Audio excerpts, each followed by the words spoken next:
Hello and welcome live from Channels Television's global headquarters in Lagos, Nigeria. You're watching Newsroom series. I'm Dominic Iwiwa, and today our focus will be on the North Central. But before we get into that, let's have a snippet of our top stories making the rounds at the moment.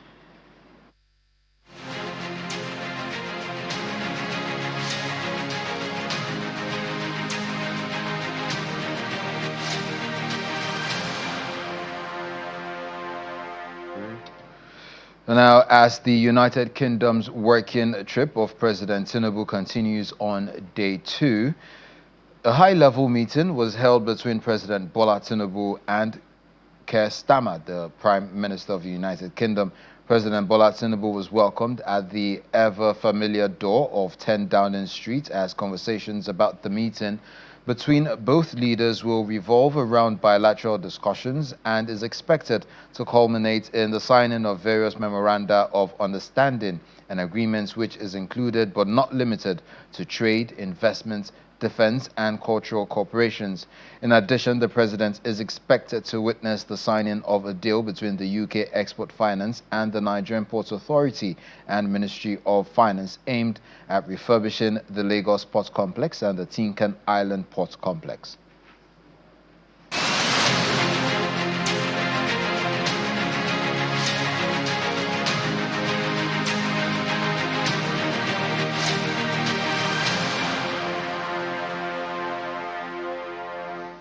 Ahead of the Salah celebration, the Lagos State Police Command is strengthening security to ensure hitch-free festivity and ultimately the safety of all.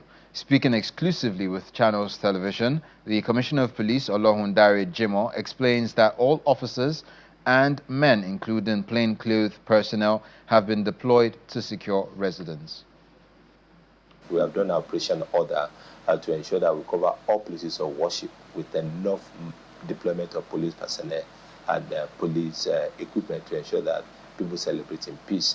We've started the preparation ahead of time to ensure that we conform to its directive in ensuring that we deploy massively to places of worship where the Muslim faith will be having prayers, places of celebration after prayer, for which they are going to draw in down to celebrate with their family and friends. And we are equally mindful of the fact that people will be coming across the country into Lagos and equally across the world into Lagos to celebrate the festivity with their families and friends. We draw this operation order on times. We have gone through it severally, and today we have met on it to practically put touch on ground to ensure that the divisional police officer and area commander conform with what the IGP have directed. Outside this is the fact that we are engaging in what we call the convoy patrol at the area command level. This has started from even before December last year, and we have carried it into this new year, into this festivity. This convoy patrol is at the area command level within all the divisions within the area command to equally beef up security in those areas and give confidence and trust and assurance to the members of the public generality of the Muslim faith would have been celebrating. So we want them to come out and celebrate and know that Lagos is safe.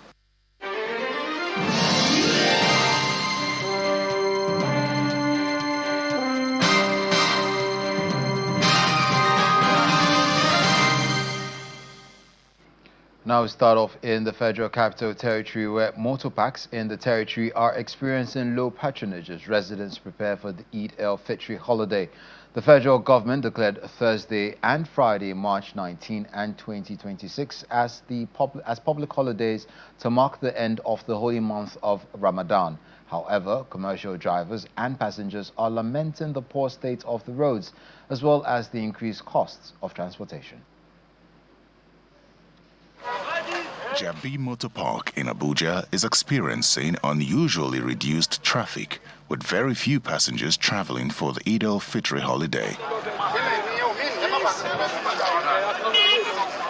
Park officials are attributing the low traffic to the recent hike in fuel price, which they believe has impacted the cost of transportation. The cost of the fuel, not alone, that is causing the decreasement of our population, the situation of the country in general.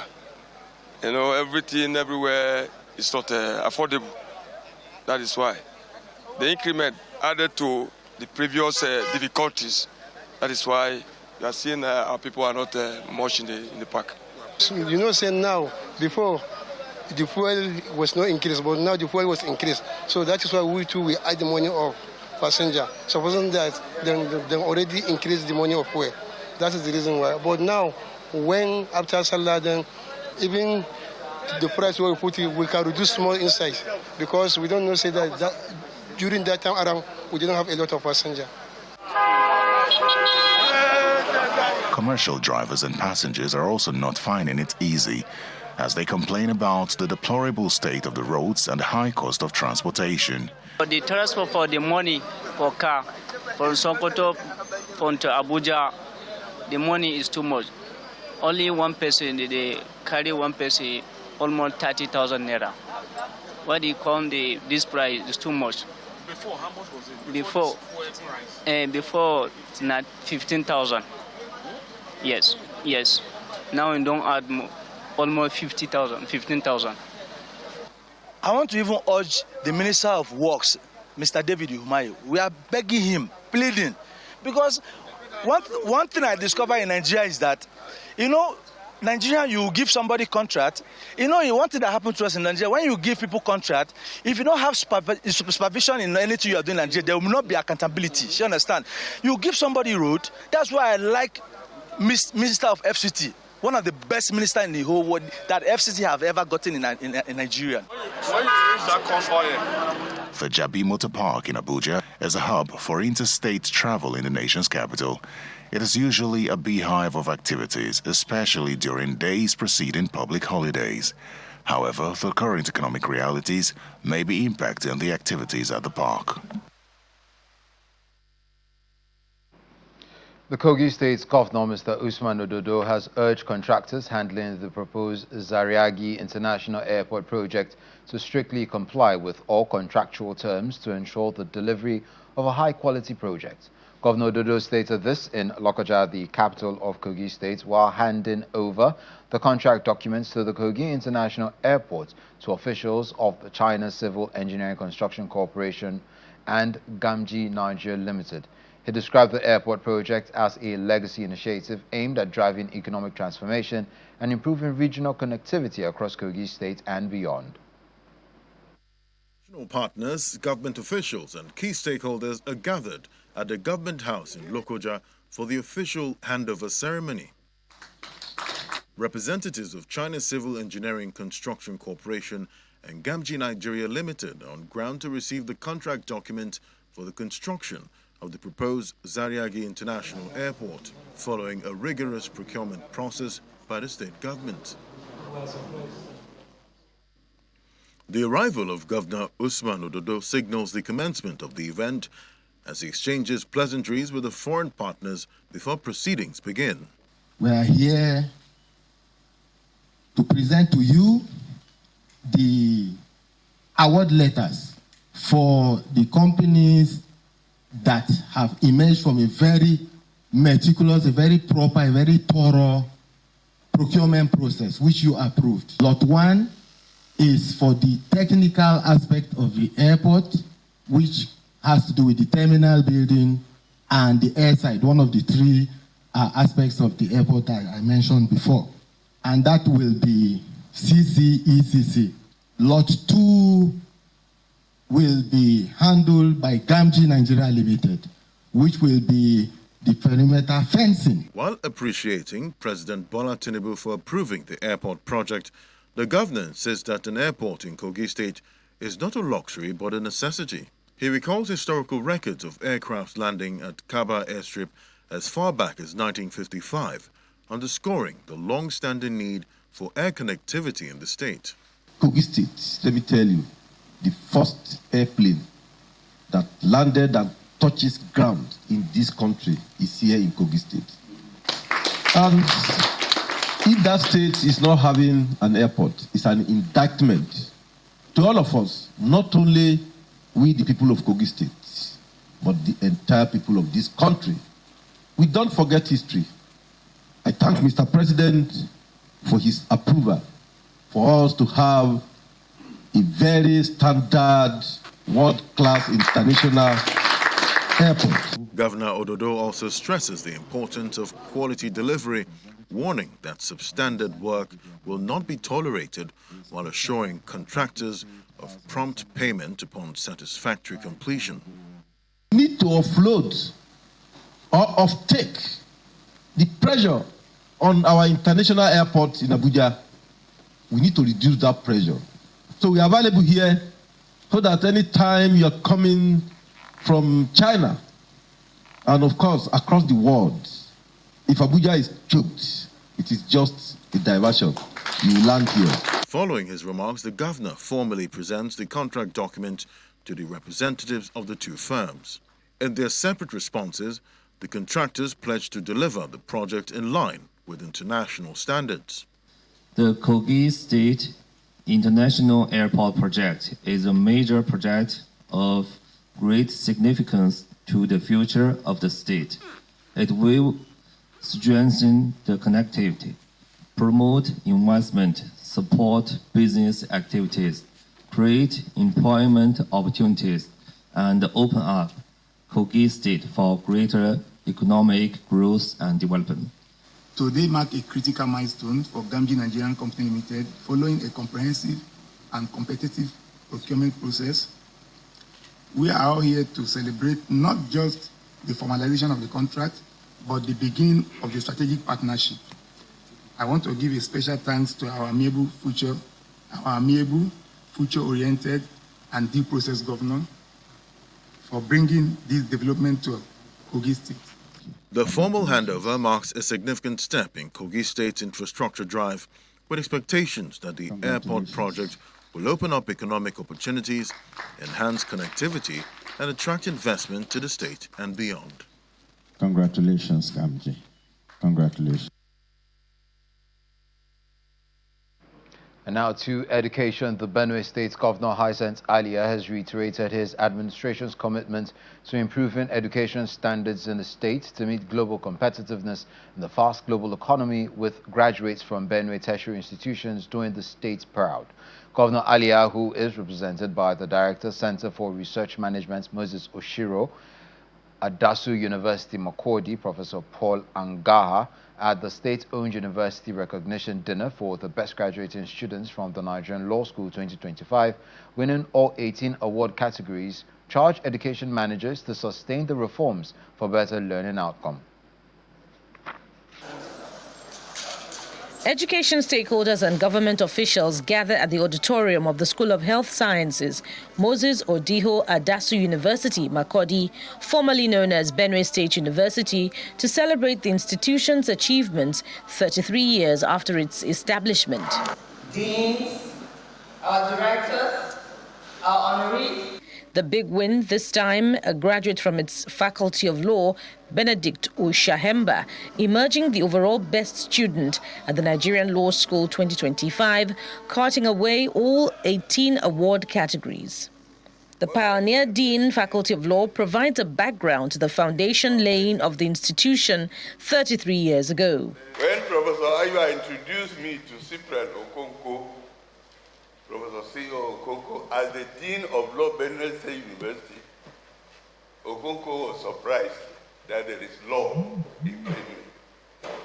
And he turned to me and said, if you have law there, my only advice for you is that the old generation universities are living on their past glory. For you to be known, you should make sure that your first batch of students go to the law school and perform very well, and that your students shall continue to perform well in the law school. That was the advice they gave me. And I came and did not deviate any inch from there. While taking nothing away from the young man's achievement, the Vice-Chancellor attributes this feat to reforms in the state's education sector led by Governor Hyacinth Alia. Today, we gather not merely to celebrate the students, but to celebrate excellence, resilience, and the triumph of dedication. The guest of honor, Professor Mvedaga Jibo, tasked Mr. Ushahemba to see this as a big opportunity to pursue academics in order to impact humanity. Whatever the temptation of money, I will strongly advise you and think deeply about it. You should remain an academic. Don't stay in anybody's chamber, because making cheap money in the chamber is not what a first-class graduate should be doing. You should aim at impacting the world. Governor Alia, who is represented by the Director, Center for Research Management, says his administration's reforms are beginning to manifest on the national and international stage, with Benue carting away all 18 award categories. His success, therefore, represents more than a personal accomplishment. It is a collective triumph for our university, and particularly for the Faculty of Law, his lecturers, his family, and the entire Benue community.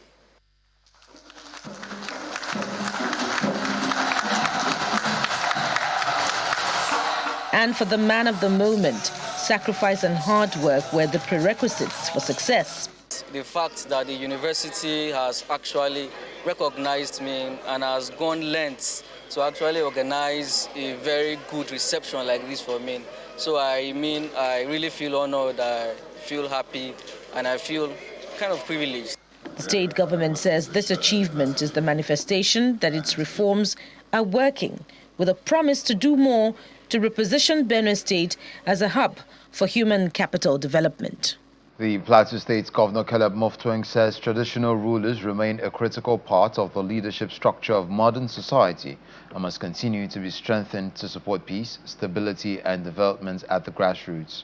The governor stated this while presenting brand new sport utility vehicles to first-class traditional rulers in the state. Our correspondent Percy the Bank reports. The masses and the generality of the members of the Plateau State traditional rulers, government officials and other stakeholders gathered at the old government house in Refuge, Jos, venue of the presentation of brand new vehicles to first-class traditional rulers in the state. Chairman of the Plateau State Council of Chiefs and Emirs, Da Jacob Diambuba, commends the governor for the support while appealing for the upgrade of lower chiefs and the filling of vacant positions in some traditional institutions. We also want to appeal that the other grades of traditional rulers, as the second class, the third class, be brought at parity. It's still surprising that traditional rulers, district heads, have been placed on level something, step something. We are not civil servants here.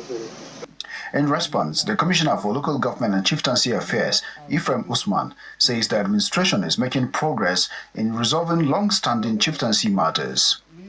The presentation of these brand new vehicles to our royal fathers is indeed a remarkable feat, and we are optimistic that more are coming in this regard.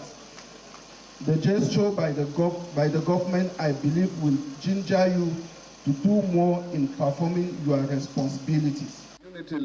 It is a demonstration of the present administration's respect for the traditional institution and its role in community leadership. There is no gainsaying the fact that our traditional rulers have become part of the critical leadership structure of modern society. They have been there from time immemorial. And even though we have introduced other forms of governance, their critical role as community leaders has never been extinguished. Governor Mutfong commissions the vehicles before distributing them to the traditional rulers.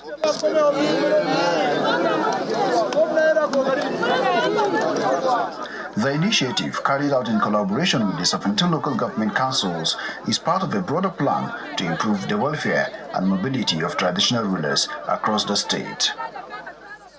Percy Dabang, Channels Television News. Fighting insecurity should be a collective responsibility, starting from communities, rather than placing the burden on the shoulders of the government alone. This is according to a governorship aspirant on the platform of the All Progressives Congress in Kwara State, Professor Wale Suleiman, who stated this at a press conference on the state of the nation. On the proposed creation of state police, he said it would be a good initiative that would drastically reduce insecurity across the country when created.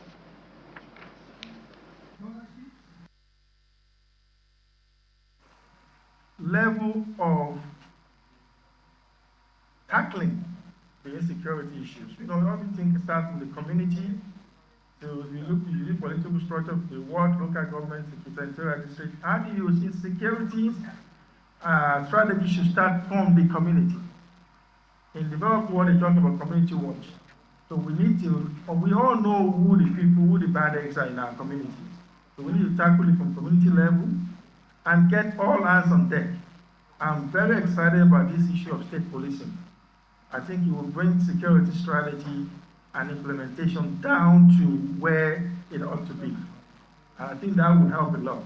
But we need to engage our traditional rulers, our community leaders, and we need to use different strategies with regards to even community vigilante, community, the arts people that are interested in making sure, and also make sure there's collaboration with different groups.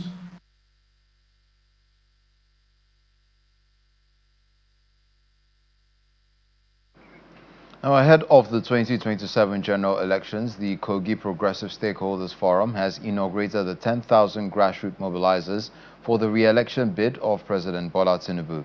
Speaking at the event in Kaba Benue local government area, the coordinator of the forum, Mr. Sani Phillips, called on the citizens of Kogi West to remain resolute, pointing out that with the gains recorded thus far, there is the need to sustain the programs and policies of President Tinubu. The Kogi Representative Stakeholders Forum is working to ensure the re-election of President Bola Tinubu and Senator Sunday Karimi, who represents Kogi West in the National Assembly. Former Governor of Kogi State, His Excellency. The coordinator of the forum highlights the achievements of President Tinubu, stressing the need for his re-election. This is why we at KPSF, we are convinced that this is the man we need. And if we give him a second chance, he will not only change Nigeria, he will change our lives. The endorsement receives a boost, with members of the forum throwing their weight behind the call, which includes the re-election of the lawmaker. Today we are here to inaugurate you, both the zonal, the local government, and the ward coordinators. We now move, telling our people, and President Ahmed Tinubu must come back. We are wholeheartedly, confidently, resolutely, and confidently endorsing Senator Sunday Steve Karimi for a second term in Kogi West. A former lawmaker moves a motion for the endorsement to be supported by members of the forum. Today in the university, you can easily look for money through the educational loan. Tinubu has also established 6 regional divisions where you have development commission. The ward coordinators were then inaugurated to ensure that they reach all the nooks and crannies of Kogi West, mobilizing support for the re-election of the president. Stakeholders from Zone A of Niger State have formally presented a senatorial aspirant, Mohammed Ndarani San, to the leadership of the All Progressives Congress in the state ahead of the party's primaries for the Niger South Senatorial District.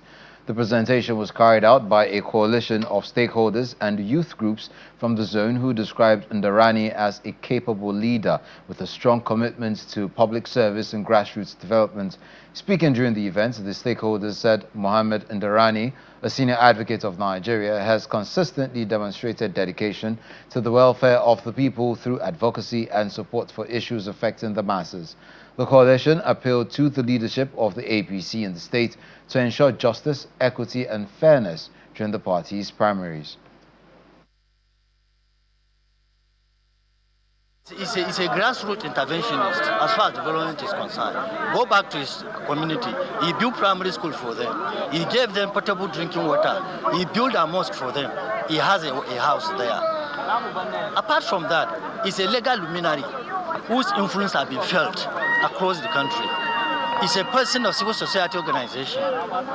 He's a grand patron of Asiwaju Shetima Support Group. He's a civil society person again. He's BOT member, Community Association for Grassroots Transformation. He's somebody who is responsible and dependable. He's somebody who understands the language. He's somebody who understands the language the world speaks. I had what we call a clear call from all the youths, coalitions of youths in Niger South, and some of the elders from the Niger South, SSG3 of the entire Niger state, which is the umbrella of all the youths in Niger state, who come to seek my hands in coming to contest for the senatorial seat of Zone A, senatorial south of Zone A, Niger states. And when this clear call came, I was able to conduct my feasibility studies. All of them are all in line by saying that if I rejected this call, it means I've rejected them. And I don't want to forsake my people. Thank you for joining us on Newsroom series. I'm Dominic Iwiwu. For updates, you can visit our website, www.channelstv.com. Up next is Network Africa.